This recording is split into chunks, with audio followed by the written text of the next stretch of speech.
J'ai choisi cette école pour son aspect féminin et intuitif.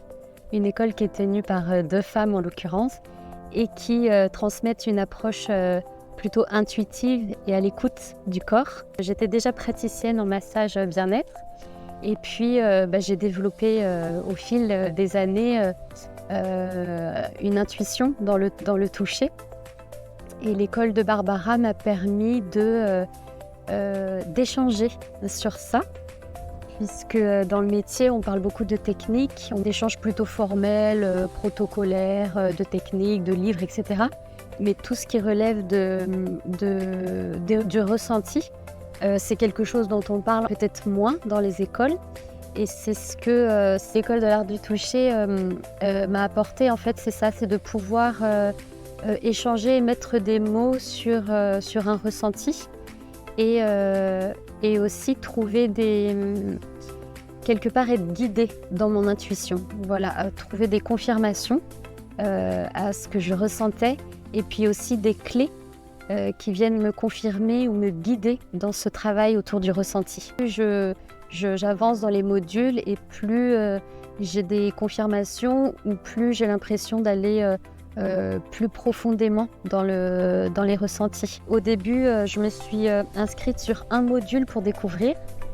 L'approche m'a plu, j'ai fait un deuxième module et puis j'ai eu envie toujours d'aller plus profondément puisque l'approche est très progressive et elle respecte ça,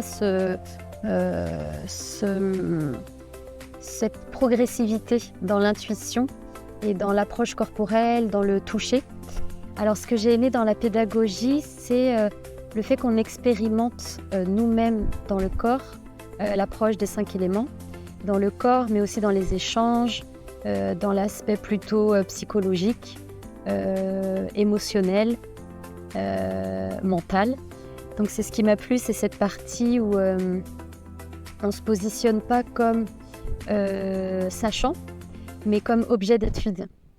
Et pour moi, c'est important en tant que praticien du toucher d'expérimenter sur moi, sur mon corps, sur ma psyché, sur mes émotions, avant même de toucher quelqu'un pour pouvoir mieux le comprendre. Ce qui m'a plu aussi dans l'approche, c'est la créativité des formateurs qui invitent à la créativité aussi dans la pédagogie et donc à mieux s'approprier certains concepts qui peuvent paraître assez théoriques et indigestes parfois dans le vaste champ qu'est la médecine traditionnelle chinoise ou le shiatsu.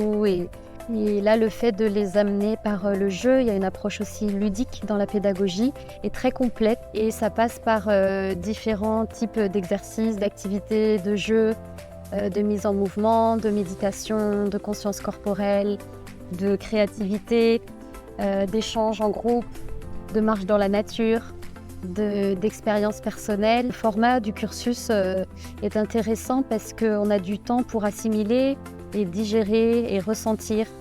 Et ce qui fait partie de l'écoute de soi, de l'écoute du praticien.